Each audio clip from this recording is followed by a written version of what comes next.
नमस्कार मेरी प्यारी यूट्यूब फैमिली, मैं हूं मिस्टर एक्स और आज के पॉडकास्ट में आपके लिए बहुत ही ज्यादा भयानक कहानी लेकर के आया हूं। इसे महज एक स्टोरी समझने की गलती मत करना। ये हादसा कुछ दोस्तों के साथ उनकी लापरवाही से घटित हुई एक बहुत बड़ी खौफनाक घटना है और ये घटना हमारे साथ शेयर की है दिल्ली के रहने वाली अविनाश ने। अविनाश दिल्ली में एक मल्टीनेशनल कंपनी में काम करता है, इसलिए अपनी लाइफ में कभी ऐसे किसी डरावने अनुभव का सामना नहीं कर पाया था।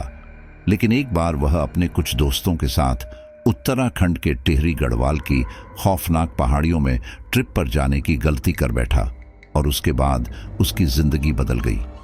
आज जब वह अपने ऑफिस में बैठा काम कर रहा था, अचानक उसने हमें संपर्क किया। उसकी आवाज में इतना डर और दर्द था कि उसकी स्टोरी सुनकर मैं भी सहम गया। उसने कहा, मैं ये कहानी सिर्फ इसलिए तुम्हें सुना रहा हूं ताकि और कोई ऐसी गलती न करे। मैंने वो देखा है जो कोई और नहीं देख सकता। मैं बस चाहता हूं लोग जाने कि उस जगह के साथ क्या रहस्य जुड़ा है।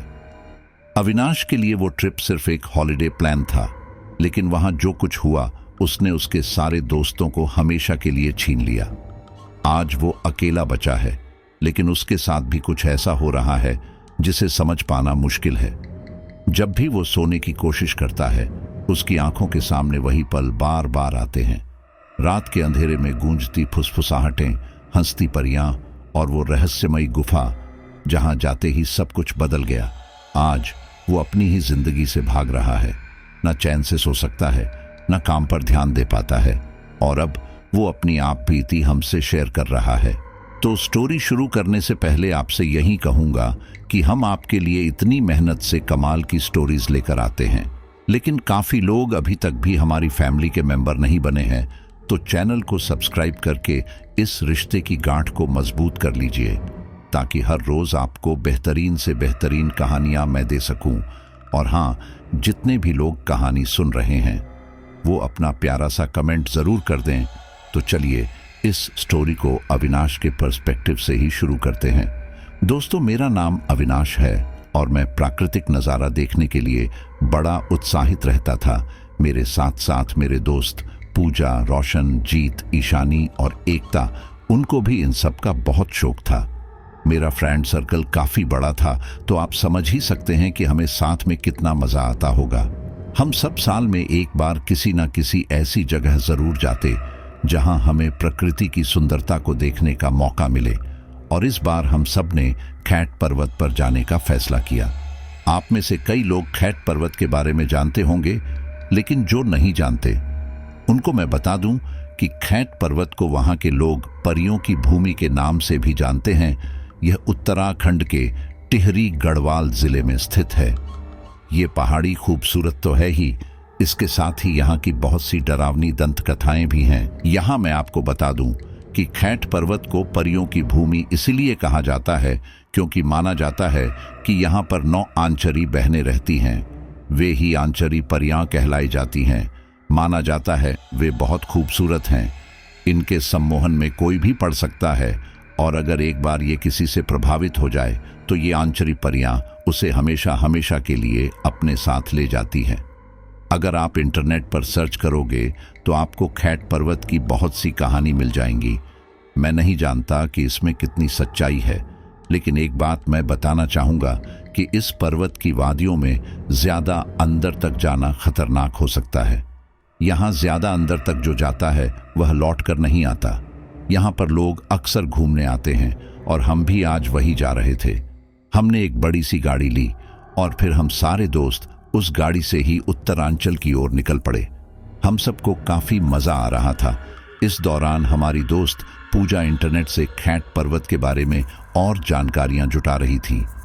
कुछ देर बाद वह बोली, यार ये खैट पर्वत तो काफी मिस्टीरियस है। यहाँ पर जंगल तो है ही, इसी के साथ एक रहस्यमयी गुफा भी है। बताते हैं कि इस गुफा को आज तक कोई भी पूरा एक्सप्लोर नहीं कर पाया। पता नहीं इसके पीछे क्या रीजन होगा, लेकिन लोग बोलते हैं कि कोई अदृश्य ताकत वह पूरी गुफा एक्सप्लोर करने से रोकती है। क्या बोलते हो दोस्तों, क्या हमें वहां जाना चाहिए? ये सुनकर एकता थोड़ी घबरा गई क्योंकि वह थोड़ी डरपोक टाइप की थी। इसलिए वह बोली, अगर वहां कोई नहीं जाता तो हमें भी नहीं जाना चाहिए, ये खतरनाक हो सकता है। तभी पूजा बोली, ऐसा नहीं है कि वहां कोई नहीं जाता, वहां लोग जाते हैं, लेकिन उस गुफा के ज्यादा अंदर तक कोई नहीं जाता और ना ही कोई आज तक जा पाया है। बताते हैं कि 1980 में एक ग्रुप जरूरी सामान के साथ इस गुफा के अंदर गया जरूर था, लेकिन वह भी गुफा की पूरी गहराई तक नहीं जा पाया था। उन लोगों ने बोला था कि गुफा के अंदर उन्हें अजीब अजीब सी शक्तियों का आभास हुआ था। वहां की हवाएं भी अजीब तरह से चल रही थी। ये सुनकर एकता घबराते हुए बोली, उनमें से कोई मरा तो नहीं ना? पूजा बोली, अरे नहीं, कोई मरा नहीं था, वह सारे सुरक्षित थे, लेकिन उन्हें बस इस तरह का आभास हुआ था। अब यह भी हो सकता है कि वहां उनको वहम हुआ हो, लेकिन कुछ कह नहीं सकते। हाँ, लेकिन यहाँ के लोगों का मानना है कि वहां पर कुछ परियां हैं जो इस तरह से लोगों को डराती है ताकि वह वहां तक ना जाए, और ऐसा बताते हैं कि वह जो गुफा है वह उन परियों की दुनिया से हमारी दुनिया में आने का एक रास्ता है। इसी वजह से वो गुफा के अंदर आने वाले लोगों को थोड़ा डरा देती है। डोंट थिंक कि इसमें कोई खतरे वाली बात है। आई थिंक हमें जाकर एक बार देखना चाहिए। अगर पूरी गुफा ना सही, हम थोड़ा बहुत तो उसे एक्सप्लोर कर ही सकते हैं।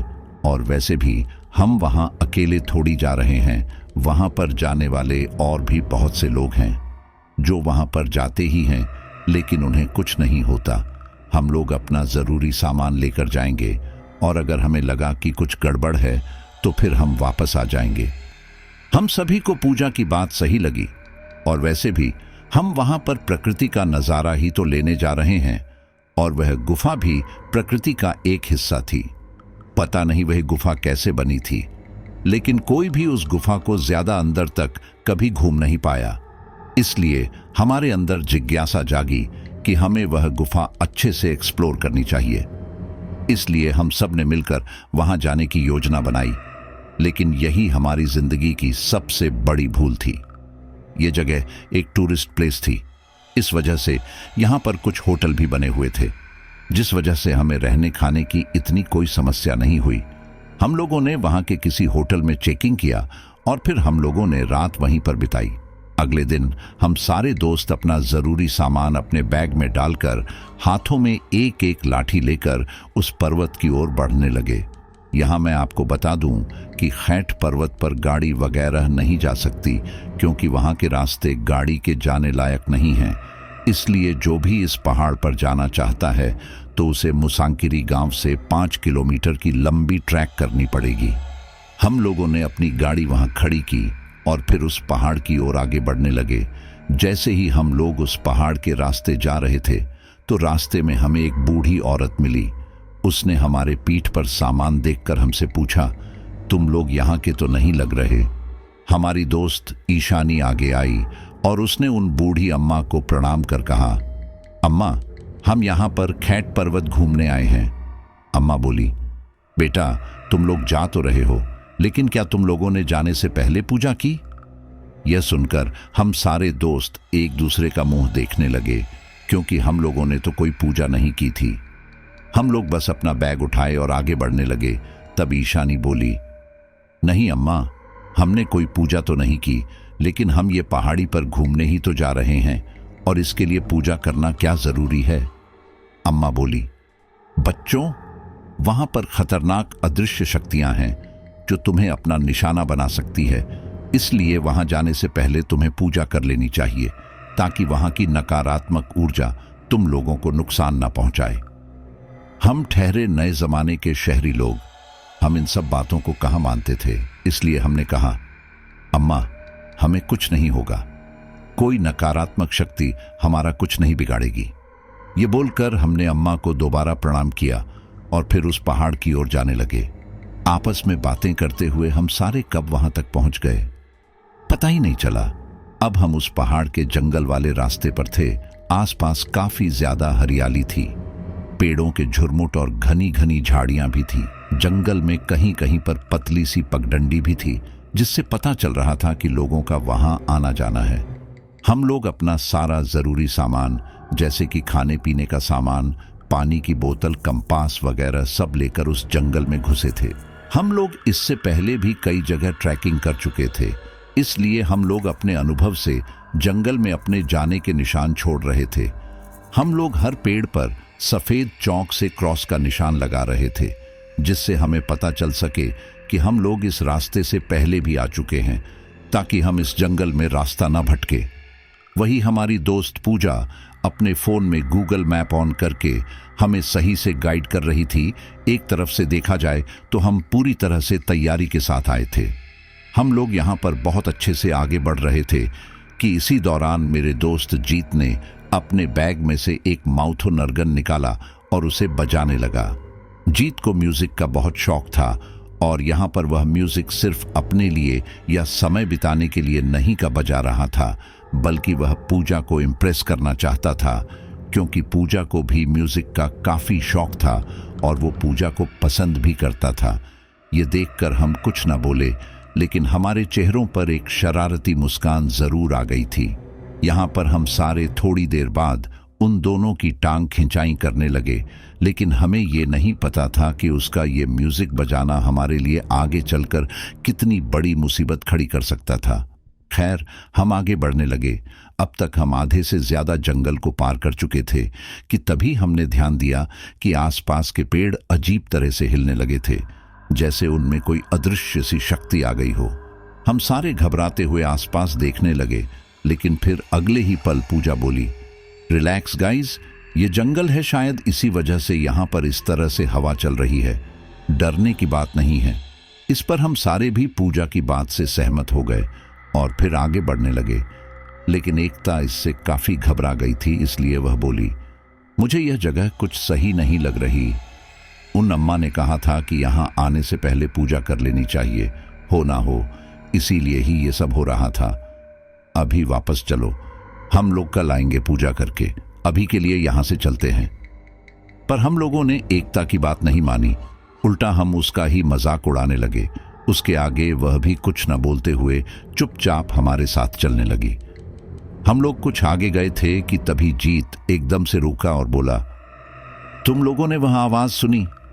मैंने पूछा, कौन सी आवाज? जीत बोला, किसी लड़की की धीरे धीरे मुस्कुराने की आवाज।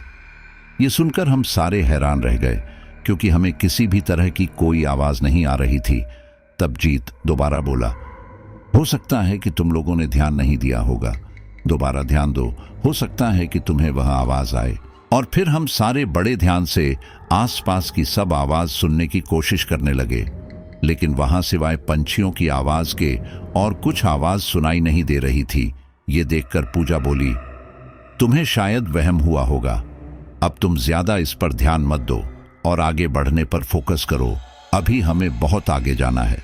उसके बाद हम सारे दोबारा उस जंगल की पगडंडी पर आगे बढ़ने लगे, लेकिन ठीक इसी दौरान एकता दोबारा बोली, दोस्तों, मुझे लगता है कि हो ना हो यह परियों वाली बात सच है, शायद जीत को परियों की ही हंसने की आवाज आई होगी। अगर ऐसा है तो हमें यहाँ से चलना चाहिए, यहाँ रुकना खतरे से खाली नहीं है, क्योंकि तुमने सुना था ना, लोग बताते हैं कि अगर वह परियां किसी से प्रभावित हो जाए तो वह उसे अपने साथ ले जाती है। क्या होगा अगर वह लोग जीत को उठाकर अपने साथ ले जाएं तो? यह सुनकर जीत घबरा गया। वहीं पूजा उससे बोली, जीत को उठाना आसान नहीं है, हम भी उसके साथ हैं, हम इतनी आसानी से किसी को भी उसे ले जाने नहीं देंगे। अब तुम चुपचाप चलो, तुम सबको डरा रही हो, अगर इतना ही तुम्हें डर था तो तुम हमारे साथ क्यों आई, घर पर रहती। इसके आगे एकता कुछ न कह सकी, क्योंकि उसका हर ट्रिप पर यही नाटक रहता था। वह ट्रिप पर आने पर घबराकर वापस जाने की बात करती थी, इसलिए अब कोई भी उसकी बात पर ध्यान नहीं दे रहा था। कुछ आगे चलकर जीत दोबारा अपनी जगह पर रुका। उसे रुकता देखकर हमने पूछा, अब क्या हुआ? तब वह बोला, मुझे दोबारा वह हंसने की आवाज आई है, क्या तुम लोगों ने पक्का कोई आवाज नहीं सुनी? हम लोग इससे थोड़ा ऊब चुके थे, क्योंकि एक तो हमें लंबा रास्ता तय करना था, उसके ऊपर से एकता और अब जीत की ऐसी बातें हमारा दिमाग खराब कर रही थी। इसलिए हम उसके बाद जीत को समझने की जगह उसी के ऊपर चिल्लाने लगे, जिस वजह से वह चुपचाप दोबारा हमारे साथ चलने लगा। कुछ आगे चलकर वह दोबारा रुका। उसके रुकते ही हम सारे गुस्से में उसे घूरने लगे। इस वजह से वह कुछ ना बोलते हुए दोबारा हमारे साथ चलने लगा। इसी दौरान एकता उसके पास आई और उससे धीमे से बोली, क्या बात है, तुम रुके क्यों? जीत धीमी आवाज में बोला। मुझे दोबारा लड़कियों के हंसने की आवाज आई और इस बार वह आवाज 3-4 लड़कियों की थी। मैंने यह बात अगर इनको बोली तो ये लोग मेरी बात नहीं मानेंगे। मैं क्या करूं, मुझे समझ नहीं आ रहा। तब एकता बोली, मुझे पता नहीं क्यों ऐसा लग रहा है कि यह काम उन परियों का है। मुझे लगता है कि हमें यहां से वापस चलना चाहिए, आगे पता नहीं कितना खतरा हो। जीत को एकता की बात ठीक लगी, इसलिए वह हमसे बोला, दोस्तों मुझे लगता है कि अब हमें कल आना चाहिए। ये सुनकर पूजा को काफी गुस्सा आया, क्योंकि हम उस गुफा के काफी पास थे और अब वापस जाना बहुत थका देने वाला होगा। इसलिए वह बोली, हम लोग आधा रास्ता पार कर चुके हैं और अब पूरा रास्ता ही पार करके रहेंगे।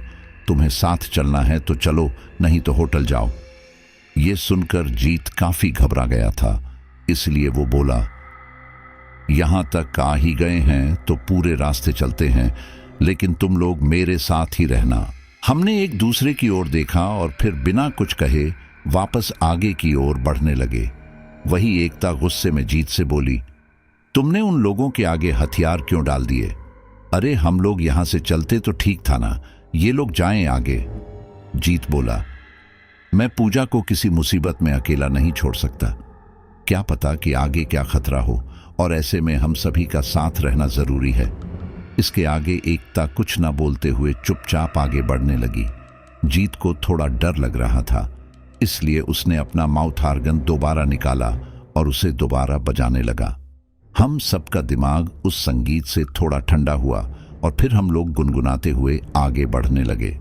थोड़ी देर बाद वो रहस्यमयी गुफा भी आ गई। हम सारे उस गुफा के ठीक सामने खड़े थे। गुफा के अंदर से मुझे एक अजीब तरह की ऊर्जा का आभास हो रहा था, लेकिन फिर मैंने किसी तरह से अपना ध्यान इस ओर से हटाया।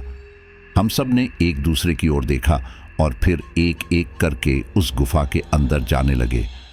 अब आप सोच रहे होंगे कि हम सारे एक एक करके अंदर क्यों गए, एक साथ क्यों नहीं गए? तो मैं आपको बता दूं कि उस गुफा में घुसने का रास्ता बहुत ही संकरा है, जिसकी वजह से एक बार में एक ही इंसान अंदर जा सकता था। खैर, हम सारे अब एक लाइन में एक दूसरे के पीछे थे। इस दौरान हम में से सबसे आगे रोशन चल रहा था, उसके पीछे जीत था, उसके पीछे मैं और मेरे बाद बाकी की लड़कियां थी। उन लकड़ियों में भी सबसे पीछे एकता थी। वैसे तो उस समय दिन का समय था, लेकिन गुफा में बहुत अंधेरा था, जिस वजह से रोशन ने अपनी टॉर्च जला ली थी और हम सारे उस टॉर्च की रोशनी में आगे बढ़ रहे थे। यहाँ एक हैरानी वाली बात थी कि हमें गुफा के अंदर ठंडी हवा के थपेड़े महसूस हो रहे थे, लेकिन चारों तरफ से बंद उस गुफा में वो हवा कहाँ से आ रही थी, ये समझ नहीं आ रहा था। लगभग 15-20 मिनट बाद मुझे किसी के फुसफुसाने की आवाज आई। वो आवाज सुनकर मैं वहीं रुक गया। मेरे साथ मेरे दोस्त भी रुक गए।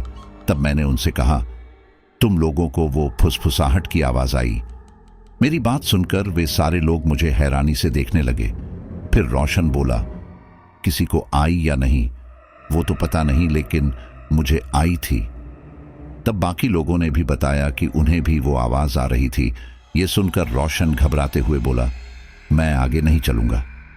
इस पर मैं बोला, एक काम करते हैं, थोड़ी थोड़ी देर बाद हम सभी एक एक करके आगे चलेंगे। इस पर वे सारे राजी हो गए और फिर अब सबके सलाह मशवरा के बाद मैं सबसे आगे चलने लगा था। सबसे आगे आकर मैंने महसूस किया कि आगे ज्यादा हवा लग रही थी। हम सारे ऐसे ही आगे चलते रहे। मुझे आगे चलते हुए 10 मिनट भी मुश्किल से हुआ होगा कि वो टॉर्च बंद पड़ गई। टॉर्च के बंद होते ही वहां घुप अंधेरा हो गया, जिससे हम और भी ज्यादा घबरा चुके थे। मैंने जल्दी से अपने बैग में से टॉर्च निकाली और फिर उसे जलाई। टॉर्च जलाते ही वहां वापस रोशनी हुई और अब हम सारे दोबारा आगे बढ़ने लगे। सच कहूं तो उस समय मुझे थोड़ा डर लगने लगा था, इसलिए मैंने सबसे कहा कि कोई चुप ना रहे, बातें करता रहे।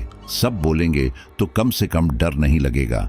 मेरे दोस्तों को ये बात जच गई और फिर हम सारे बातें करते हुए आगे बढ़ने लगे।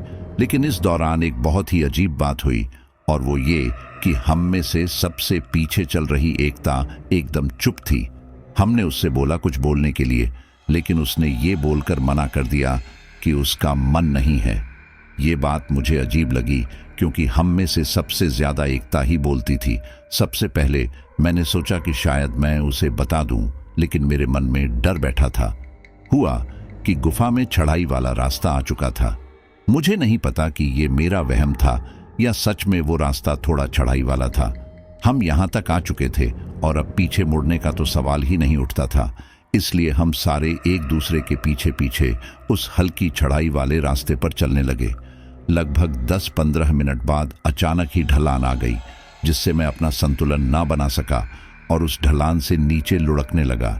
ये सब इतना जल्दी हुआ कि मेरे दोस्त भी अपना संतुलन ना बना सके और एक एक करके वो भी ढलान से नीचे लुढ़कने लगे। लेकिन इस दौरान एकता बिल्कुल सामान्य होकर चल रही थी।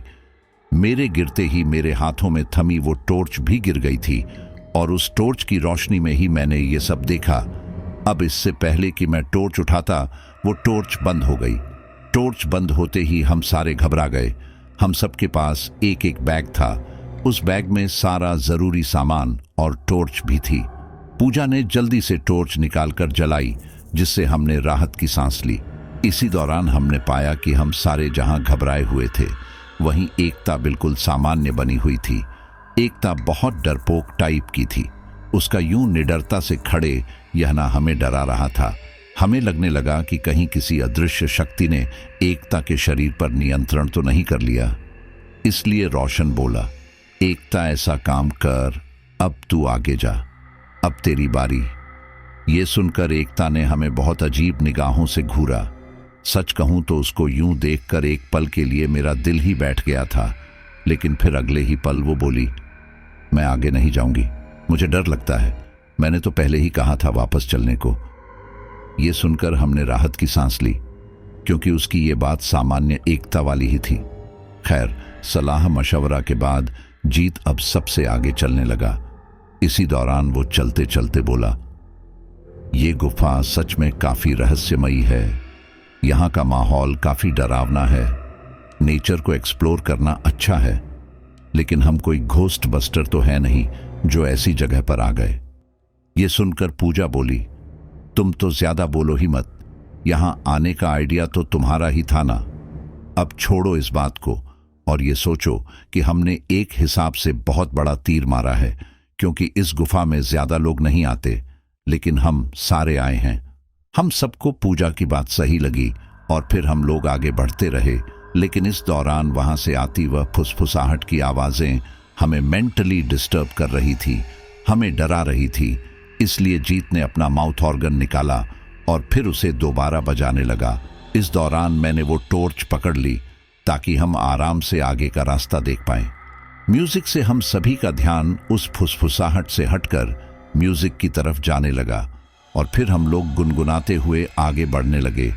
लेकिन हम इस बात से अनजान थे कि जीत का वह संगीत सिर्फ हमें ही नहीं, किसी और को भी पसंद आ रहा था। जीत को वह बजाते हुए कम से कम 5 मिनट हो गए थे। इस दौरान वहां पर वह फुसफुसाहट की आवाज आना बंद हो गई थी। शायद वह जो भी था, वह जीत के म्यूजिक को एकदम ध्यान से सुन रहा था। लेकिन इतनी ही देर में जीत ने वह म्यूजिक बजाना बंद किया और फिर एकदम से पीछे मुड़ा। यह देखकर मैंने हैरानी से पूछा, क्या हुआ, तुम रुके क्यों? जीत बोला, तुमने मेरे कंधे पर हाथ रखा था ना, इसलिए मैंने म्यूजिक बंद किया। यह सुनकर उस समय तो मैं काफी घबरा गया था, क्योंकि सच कहूं तो मेरे दोनों हाथ बिजी थे। एक हाथ से मैं टॉर्च पकड़े हुए था और दूसरा हाथ उस वक्त मेरी जेब में था। इसलिए मैं जीत के कंधे पर हाथ नहीं रखा था और पीछे खड़े मेरे साथी रोशन ने भी उसके कंधे पर हाथ नहीं रखा था। लेकिन अगर यह बात मैं उस समय सबको बताता तो वहां पहले से जो डर का माहौल था वो और ज्यादा बढ़ जाता। इसलिए मैंने उससे कहा, अरे वो ऐसे ही हाथ लग गया था, तू कंटिन्यू कर। ये सुनकर जीत वापस मुड़ा और आगे चलते हुए दोबारा म्यूजिक बजाने लगा।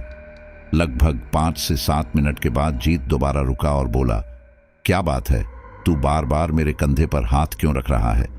और अब तो मुझे अजीब तरह से छू भी रहा है, दूर हट मुझसे। अब इससे ज्यादा तो झूठ मुझसे बोला नहीं जा रहा था, इसीलिए मैंने कहा, मैं सच कहूं तो मैंने तुझे हाथ भी नहीं लगाया।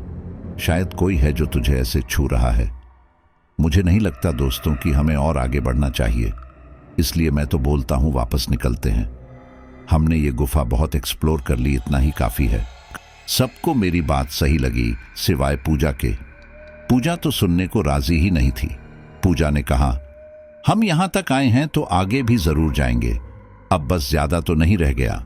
अभी तो हम उस जगह पर भी नहीं पहुंचे जहां पर लोगों ने कहा था कि ऑक्सीजन लेवल की कमी होती है। यहां पर तो अभी भी काफी सही मात्रा में ऑक्सीजन है, इसलिए हमें आगे चलना चाहिए। कोई खतरे वाली बात नहीं है, तुम लोग बस शांति से चलो और कोई कुछ नहीं बोलेगा।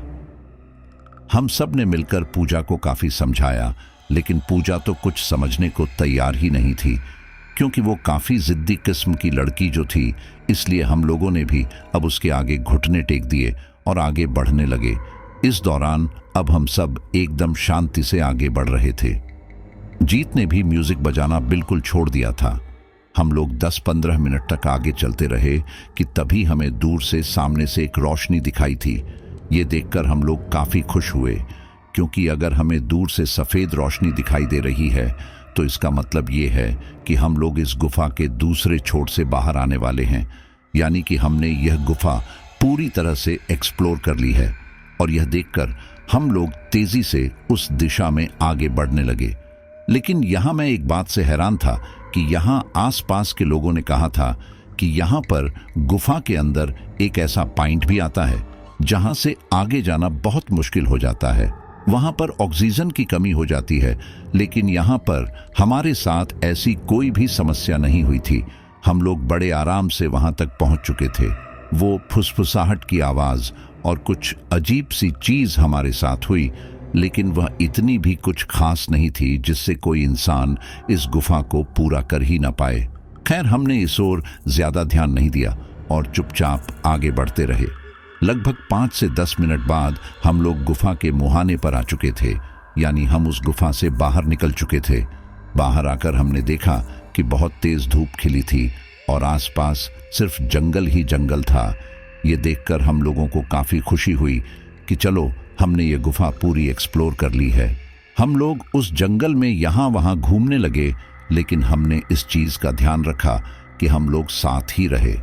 ये वाला जंगल पिछले वाले जंगल से थोड़ा अलग था, क्योंकि वहां पर पक्षियों की आवाज तो आ रही थी, लेकिन यहाँ पर तो वह भी नहीं थी।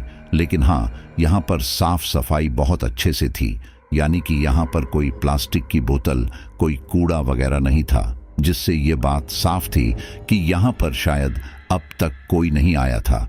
लेकिन यहाँ पर एक चीज और थी जो मुझे खाई जा रही थी।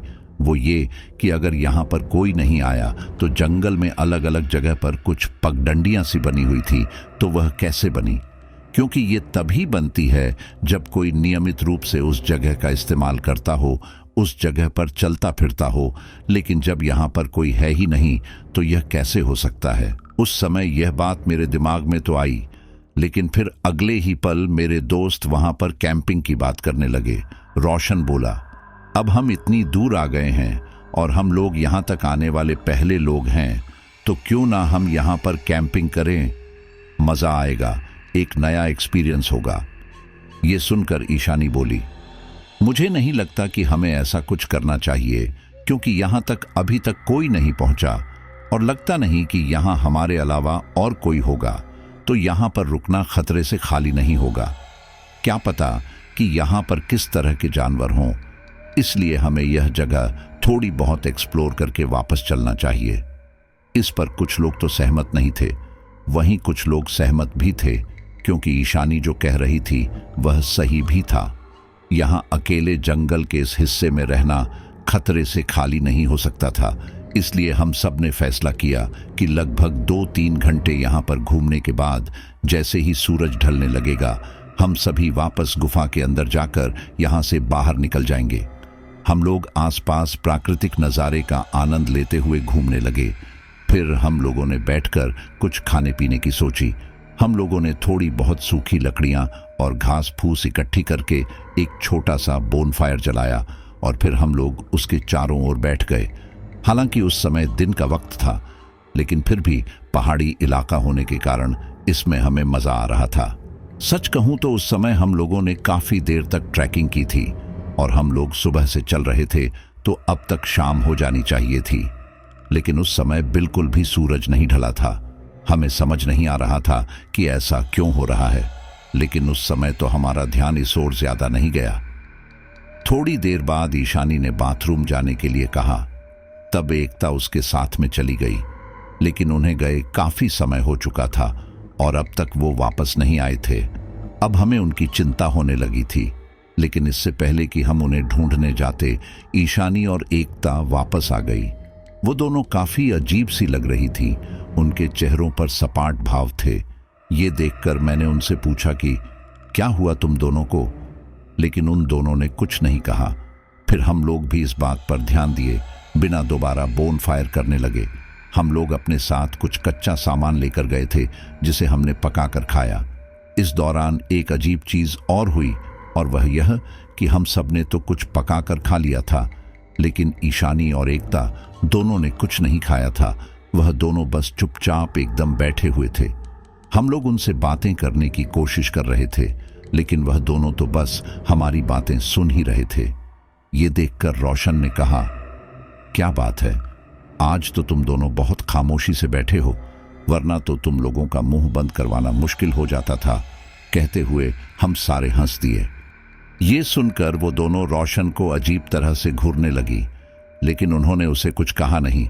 अब यह सब मुझे थोड़ा अजीब लगने लगा था, इसलिए मैंने कहा, दोस्तों, आई थिंक अब हमें चलना चाहिए। हमने बहुत बोन फायर कर ली, शायद अब जाते जाते रात हो ही जाएगी। मेरी बात से सब सहमत थे, सिवाय उन तीनों लड़कियों के। पूजा बोली, हमने डिसाइड किया था कि हम सूरज ढलने के बाद यहाँ से निकल जाएंगे, तो अभी इतनी भी क्या जल्दी है, बैठते हैं थोड़ी देर। कितना अच्छा लग रहा है, कितनी ताज़ी हवा है। अब इससे पहले कि कोई कुछ बोलता, एकता और ईशानी भी उसका पक्ष लेने लगी, और फिर जीत ने भी उसी का पक्ष लेना शुरू कर दिया। खैर, वो तो उसका पक्ष लेगा ही, लेकिन अब बचे मैं और रोशन, और हमारी चलने नहीं वाली थी, इसलिए हम दोनों भी शांत बैठ गए। आप लोग यकीन नहीं करोगे कि हम लोग वहां पर काफी देर तक यूं ही बैठे रहे थे। वहां पर बैठकर हम बातें कर रहे थे, यहां तक कि मैंने तो अपनी एक झपकी भी पूरी ले ली थी, लेकिन सूरज था कि ढलने का नाम ही नहीं ले रहा था। क्योंकि अब काफी ज्यादा टाइम हो चुका था, इसलिए अब पूजा और जीत ने भी साथ में चलने के लिए हामी भर दी। वहीं एकता और ईशानी अभी भी इसी बात पर अड़े रहे कि सूरज ढलने के बाद ही निकलेंगे। हमने मिलकर उन दोनों को बहुत समझाया, लेकिन वह दोनों तो आगे जाने को तैयार ही नहीं थी। अब हम ऐसे ही उन दोनों को यहाँ अकेले छोड़ तो नहीं सकते थे, इसलिए हम लोग भी उनके साथ में ही बैठ गए। लेकिन किसी भी चीज की एक हद होती है। अब जब लगभग 1 घंटे का समय और हो गया और फिर भी सूरज नहीं ढला, तो हम इसमें क्या ही कर सकते थे। इसीलिए हमने कहा कि अगर तुम दोनों को चलना है तो चलो, नहीं तो यहीं रहो, कोई दिक्कत नहीं है। वह दोनों नहीं मानी, और फिर हम चारों दोस्त उस गुफा के मुहाने पर जा पहुंचे। हम लोगों ने एक बार फिर उन्हें आवाज दी कि अभी भी वक्त है, साथ चलना है तो चलो, लेकिन वह दोनों तो चलने को तैयार ही नहीं थी। इसलिए हमने भी उन्हें अब ज्यादा फोर्स नहीं किया और उनके बिना ही आगे बढ़ने लगे। हम आगे बढ़ तो रहे थे, लेकिन हमें एकता और ईशानी की काफी चिंता थी, क्योंकि वह हमारी बचपन की दोस्त थी और हम उन्हें ऐसे पीछे छोड़ आए थे। लेकिन हम भी क्या कर सकते थे, वह दोनों जाने को तैयार ही नहीं थी। स्विंग, हम पूरी जिंदगी वहां तो नहीं रह सकते थे, और वहां पता नहीं क्यों सूरज ढल ही नहीं रहा था। हम लोग कुछ आगे चले थे कि तभी हमें पीछे से एकता की आवाज आई। वह हमारे पीछे आ रही थी। ये देखकर हमें काफी खुशी हुई कि चलो, हमारे दोस्त हमारे साथ ही हैं। तब हमारे पास आकर एकता बोली, मुझे लगता है कि तुम लोग सही कह रहे थे, इसलिए हम दोनों वापस आ गए। चलो अब चलते हैं। उसके बाद हम सारे दोबारा से साथ में चलने लगे। इसी दौरान चलते चलते ईशानी बोली, जीत, तुम दोबारा से म्यूजिक क्यों नहीं बजाते? तुम्हारे म्यूजिक से माहौल थोड़ा हल्का हो जाता है और डर भी नहीं लगता। यह सुनकर जीत ने अपना माउथ ऑर्गन निकाला और दोबारा बजाने लगा। वह पूरी गुफा दोबारा से जीत के म्यूजिक से गूंजने लगी। लेकिन थोड़ी देर बाद उसने दोबारा म्यूजिक बजाना बंद कर दिया और कहा, जैसे ही मैं म्यूजिक बजाता हूं कोई मुझे पीछे से छूने लगता है, मैं नहीं बजाऊंगा ये। एकता बोली, हम सब इस वक्त इस गुफा में हैं, शायद इसलिए ऐसा हो रहा है, लेकिन तुम फिक्र मत करो, ये हमें किसी तरह का कोई नुकसान थोड़ी पहुंचा रहे हैं, तुम अपना म्यूजिक बजाओ ना। ये सुनकर जीत ने दोबारा से म्यूजिक बजाना शुरू कर दिया। उसके म्यूजिक बजाने के कुछ देर बाद उसे उसके पीठ पर कुछ अजीब ढंग से हाथों का स्पर्श महसूस होने लगा। उससे उसकी संगीत की धुन थोड़ी अजीब सी हो रही थी, लेकिन फिर उसने उन सब को इग्नोर करके बजाने पर फोकस किया। अब चूंकि जीत म्यूजिक बजा रहा था, इसलिए वह टॉर्च सबसे आगे चल रहे रोशन के हाथ में थी। लेकिन मेरे हाथ पर भी एक छोटी सी टॉर्च थी जिससे मैं गुफा की दीवारों को देख रहा था। इसी दौरान मेरी नजर जीत की पीठ पर पड़ी। सच में उसकी पीठ पर कोई हाथ फेर रहा था और ये हाथ किसी लड़की के थे। ये देखकर मैं काफी घबरा गया, लेकिन मैंने कोई आवाज नहीं की। मैंने उस हाथ की दिशा में देखा कि वह हाथ आखिर कहां से आ रहे थे। तो मैंने देखा कि वह हाथ मेरे एकदम पीछे जा रहे थे।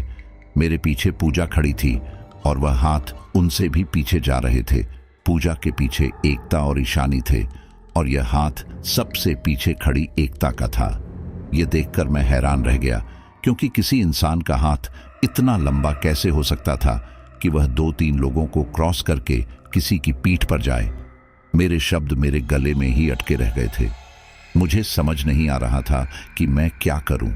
तभी मैंने हिम्मत से काम लिया और तेज आवाज में कहा, जीत, बंद कर दे म्यूजिक, मुझे नहीं पसंद, मेरे कान में दर्द हो रहा है। मुझे पता है कि जीत को मेरी बात बुरी लगी होगी, लेकिन उस वक्त मुझे हम लोगों की जान की फिक्र ज्यादा थी, इसलिए मैं कुछ नहीं बोला। लेकिन अगले पल जीत मुझसे बोला, क्या बात है, तुझे मुझसे कोई दिक्कत है क्या? मैंने उससे कुछ नहीं कहा। मैं बस चुपचाप यहां से जल्दी से निकलने का रास्ता देखने लगा। मुझे पता था कि यहां पर खतरा है, लेकिन अब मुझे इस बात का यकीन हो गया था कि वह जो भी है वह जीत के पीछे है, वरना वह इतने लोगों में से सिर्फ जीत को ही क्यों परेशान कर रहा है। जीत मेरे बचपन का दोस्त है, इसलिए मैं नहीं चाहता था कि उसे कुछ हो, इसलिए मैं जल्दी से वहां से जाने का रास्ता देखने लगा। मैंने सबसे आगे खड़े रोशन से कहा, और कितना रास्ता रह गया है, कुछ पता है? रोशन ने मेरी आवाज में मौजूद घबराहट को भांप लिया था, इसलिए उसने मुझसे कहा, क्या बात है, तू इतना डरा हुआ क्यों लग रहा है? सब ठीक तो है? मैं उसे सच भी नहीं बता सकता था, क्योंकि एकता और ईशानी मेरे पीछे ही खड़ी थी और वह मेरे पीछे खड़ी पूजा को भी नुकसान पहुंचा सकते थे। इसलिए मैंने कहा, मुझे बहुत जोर से बाथरूम आ रहा है और हम इस गुफा के अंदर बाथरूम करके इसको गंदा नहीं कर सकते, इसलिए जल्दी जल्दी जंगल आए तो फिर मैं बाथरूम जाऊं। यहां मैं आपको एक बात बता दूं तो रोशन थोड़ा बैल बुद्धि है, वह किसी की बातों में भी जल्दी आ जाता है, इसलिए उसे कन्विंस करना मेरे लिए कोई बड़ी बात नहीं थी। लेकिन इसी दौरान शायद जीत ने भी मेरी आवाज में मौजूद घबराहट को भांप लिया था, लेकिन वह सिचुएशन को समझ रहा था, इसलिए उसने मुझसे कुछ नहीं कहा। उसने रोशन से कहा, जल्दी जल्दी अपने कदम चला ताकि हम लोग यहां से निकले, मुझे भी अब बाथरूम आ रहा है। हम दोनों की बात सुनकर सबसे आगे खड़े रोशन ने अपनी रफ्तार बढ़ा दी और अब वो पहले से ज्यादा तेजी से आगे बढ़ने लगा था। गुफा में काफी ज्यादा अंधेरा था, लेकिन थोड़ी देर बाद ही हमारे टॉर्च की बैटरी खत्म हो गई। मैं इसके लिए पूरी तरह से तैयार था। मेरे हाथों में जो टॉर्च थी, मैंने उसे जल्दी से ऑन करके रोशन को पकड़ा दिया और कहा, ले पकड़ और रुकना मत। मैं आपको बता नहीं सकता कि उस समय मुझे कैसा महसूस हो रहा था, क्योंकि मुझे ऐसा लग रहा था कि इसके बाद मैं शायद अपने दोस्तों को हमेशा हमेशा के लिए खो दूंगा। रोशन आने वाले खतरे से अनजान उस गुफा में निरंतर आगे बढ़ रहा था। इस दौरान वो बीच बीच में कुछ ना कुछ बोले भी जा रहा था, लेकिन मेरा ध्यान उस ओर बिल्कुल नहीं था। मेरा ध्यान लगातार बार बार पीछे की तरफ जा रहा था, जहां पर एकता और ईशानी थे। इस दौरान मैंने एक नज़र जब उनकी ओर देखा तो वह दोनों भयानक ढंग से मुस्कुराते हुए मुझे ही देखे जा रही थी। यह देखकर मुझे उनसे थोड़ा डर लगने लगा था और मैंने मुड़कर रोशन से कहा, तू थोड़ा जल्दी नहीं चल सकता? मेरी आवाज़ की झल्लाहट को जीत साफ महसूस कर पा रहा था। उसने मेरा हाथ पकड़ लिया और धीमे से मुझसे कहा, सब ठीक तो होगा ना? इस पर मैंने कुछ नहीं कहा, क्योंकि सच कहूं तो अब मुझे यहाँ पर आना अपनी लाइफ की सबसे बड़ी बेवकूफ़ी लग रही थी। अब इससे आगे हम और ज़्यादा कुछ बोलते अचानक से ढलान आई, जिससे हम सभी का संतुलन बिगड़ गया और हम सारे किसी गेंद की तरह लुढ़कते हुए नीचे गिरने लगे। मैंने अपने आप को संभालने की बहुत कोशिश की, लेकिन मैं संभाल नहीं पाया। इसी दौरान मेरा सर किसी पत्थर से जा टकराया और फिर मेरी आंखों के आगे अंधेरा छाने लगा। मेरे पास में ही वह एक टॉर्च पड़ी थी। ये वही टॉर्च थी जो रोशन के हाथ में थी और इस टॉर्च की रोशनी में मैंने एक भयानक चीज़ देखी। मैंने देखा कि एकता के शरीर में से एक काला धुएं जैसा साया निकलकर मुझसे आगे कहीं जा रहा था। इससे मुझे पता चल गया कि वह जो कोई भी है उसका टारगेट मैं नहीं बल्कि कोई और है। अब इससे पहले कि मैं कुछ कर पाता, मेरी आंखों के आगे पूरी तरह से अंधेरा छा गया और मैं वहीं बेहोश हो गया। मुझे नहीं पता कि मैं कितनी देर तक बेहोश रहा, लेकिन मुझे तब होश आया जब कोई मुझे हिला डुला रहा था। किसी के हिलाने डुलाने से मेरी आंखें खुली। मेरे सर पर काफी दर्द हो रहा था। आंखें खुलते ही मैंने पाया कि मेरा दोस्त रोशन हाथों में टॉर्च पकड़े मुझे बुला रहा था। उसके साथ मेरे बाकी के दोस्त भी थे। वह सारे मेरी ही तरफ देख रहे थे। मैंने जल्द से जल्द खुद को संभाला और पूछा, क्या हुआ था यहाँ पर? रोशन बोला, पता नहीं, मुझे भी अभी ही होश आया है। बेहोश होने से पहले मैंने एक अजीब सी चीज देखी थी। मैंने एक अजीब से साए को जीत की तरफ बढ़ते हुए देखा था। रोशन की बात सुनकर मुझे याद आया कि बेहोश होने से पहले मुझे भी तो एक साया दिखाई दिया था, जो कि एकता के शरीर में से होता हुआ जीत के पास गया था। यह सोचकर मैं मन ही मन घबराते हुए जीत के पास गया और फिर उससे पूछा, तू ठीक तो है ना? उस साए ने तुझे कोई नुकसान तो नहीं पहुंचाया? जीत बोला, हाँ मैं बिल्कुल ठीक हूं, अब यहां से निकलते हैं। बोलकर जीत उठा और आगे चलने लगा। मैंने भी जैसे तैसे खुद को कुछ संभाला और फिर आगे चलने लगा। मेरे कंधे पर और घुटने पर भी चोट आई थी, जिस वजह से मैं ज्यादा तेज चल नहीं पा रहा था।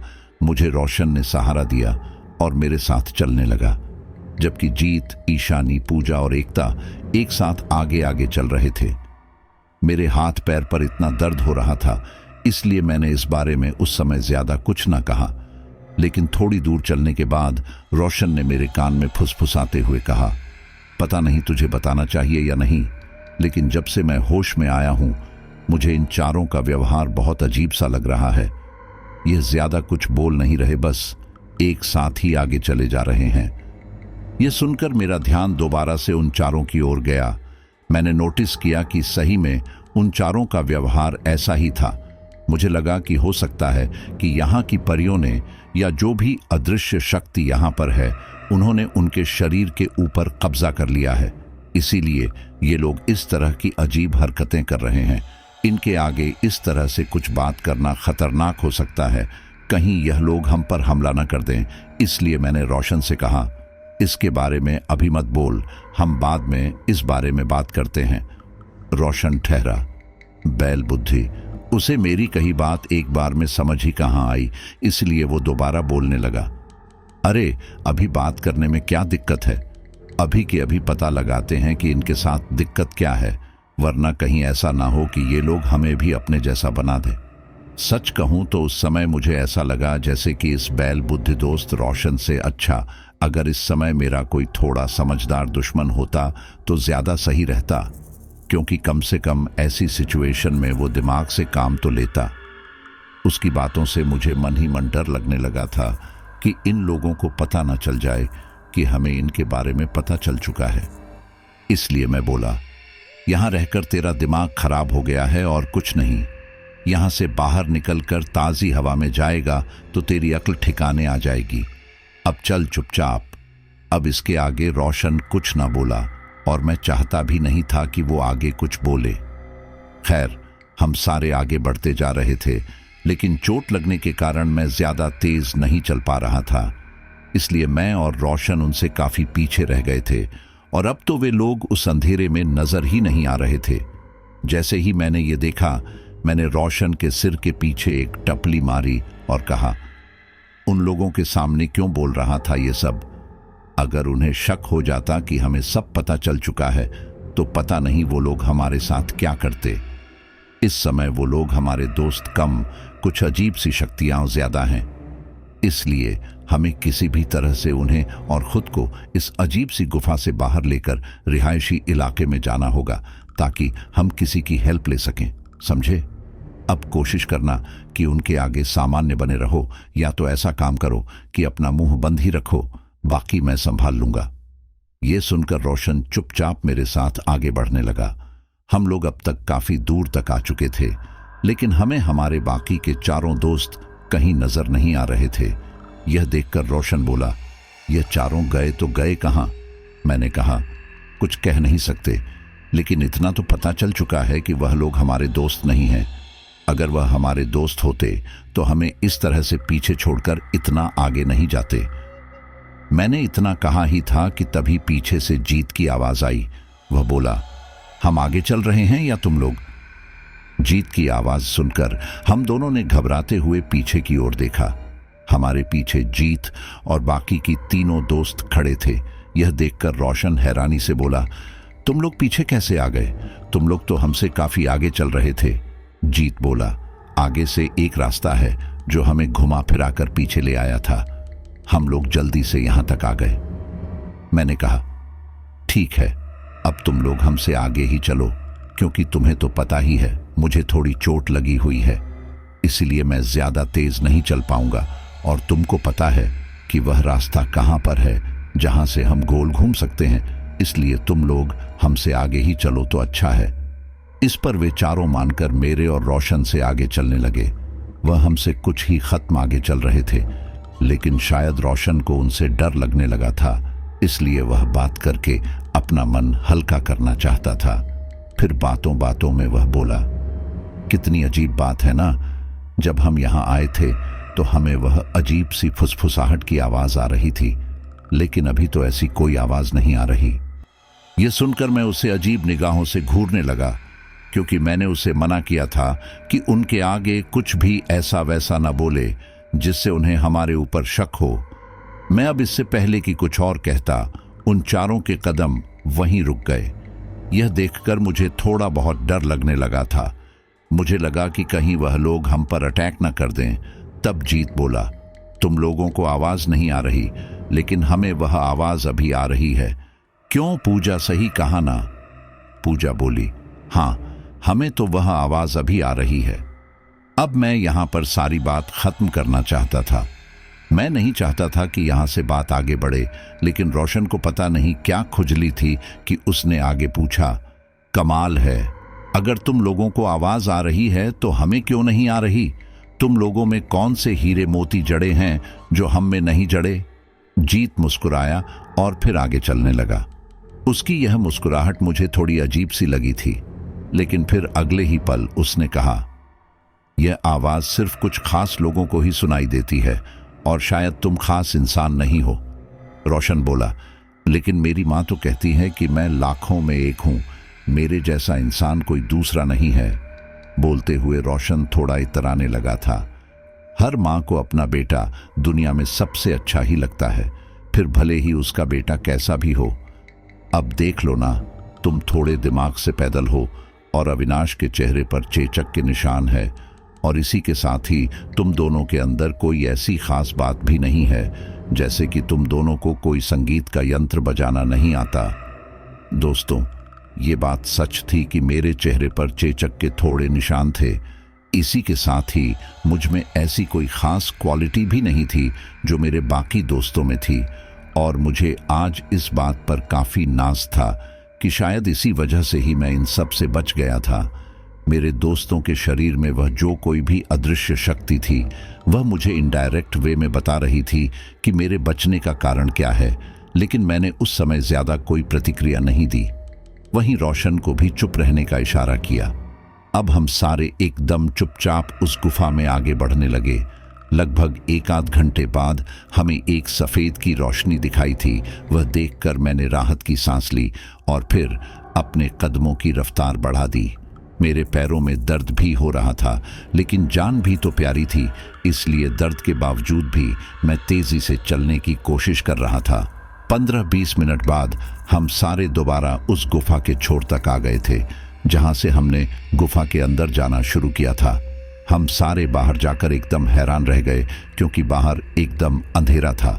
ये देखकर हम सब ने अपनी अपनी घड़ियां देखी और घड़ी देखते ही हम सारे हैरान रह गए, क्योंकि घड़ी में रात के 2:30 बजे का समय आ रहा था। ये देखकर मैं समझ चुका था कि हम सारे गुफा के अंदर जिस जंगल में थे वह एक तरह का शायद मायावी जंगल था, जिसमें समय रुका हुआ था। अगर हम समय रहते वहां से नहीं निकलते तो न जाने हमारे साथ क्या होता। भले ही मेरे चारों दोस्त उस अदृश्य ताकत के कब्जे में हों, लेकिन वह है तो हमारे साथ ही। ये सोचकर मैंने सबसे कहा, रात बहुत हो चुकी है और इसलिए अब हमें यहां से जितना जल्दी हो सके निकलना चाहिए, क्योंकि गांव वालों ने कहा था कि यहां पर रात में घूमना खतरे से खाली नहीं है।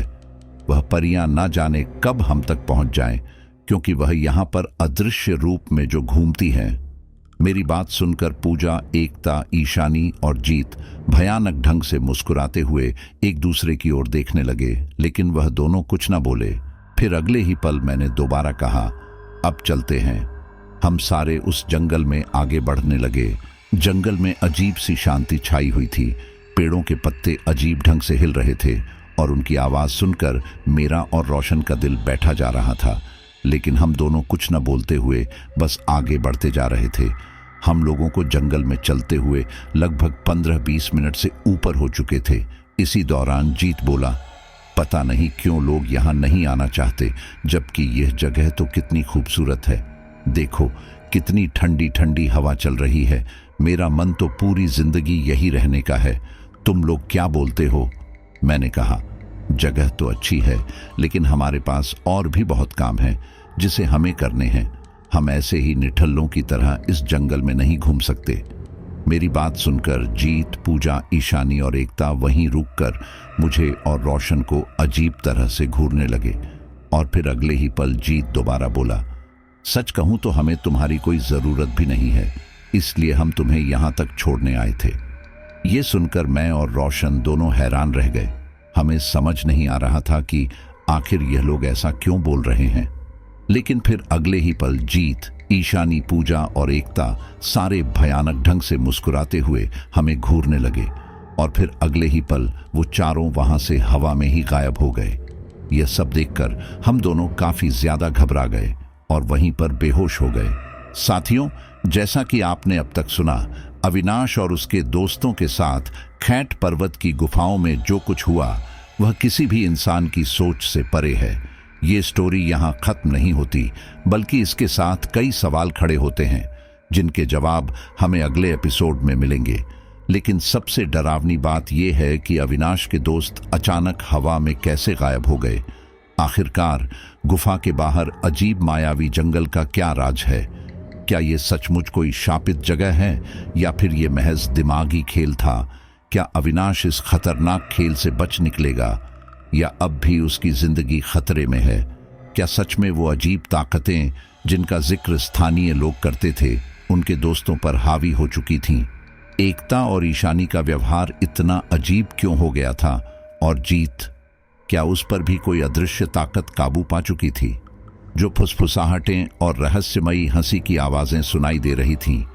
क्या वो सच में उन परियों की थीं जिनका जिक्र वहां के लोग करते हैं? इतने सारे सवाल जो हमारे और आपके मन में उठ रहे हैं, लेकिन ये सवाल आपके मन में ही नहीं, मेरे मन में भी उठ रहे हैं। अविनाश ने मुझे बताया कि उसके अंदर अभी भी कई अनकही बातें दबी हुई हैं।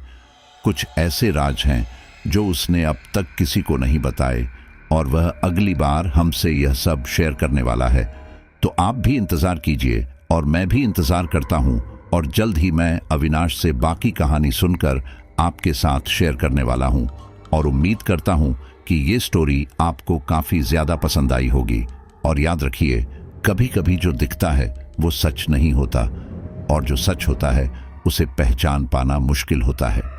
अगर आप इस कहानी को सबसे आखिर तक सुन रहे हैं तो आप हमारी लॉयल फैमिली के मेंबर हैं, तो मुझे कमेंट में जरूर बताइए, क्योंकि अगली स्टोरी में मैं आपका नाम लेने की पूरी कोशिश करूंगा।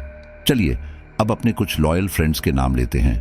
कविता भिवानी हरियाणा, मनीष रॉय, मुस्कान खान दिल्ली, फरहान मिर्जा पानीपत, बंटी दिल्ली, बीरेंद्र झारखंड, सरिता बैरवा रांची, हरीश जम्मू, राखी शर्मा जयपुर, घनश्याम बघेल आगरा, ईशान देशमुख महाराष्ट्र। आप सभी का बहुत बहुत धन्यवाद। और इस स्टोरी को तैयार करने में हमारी मदद की है ममता सहाय ने। चलिए मिलते हैं अगले स्टोरी पर।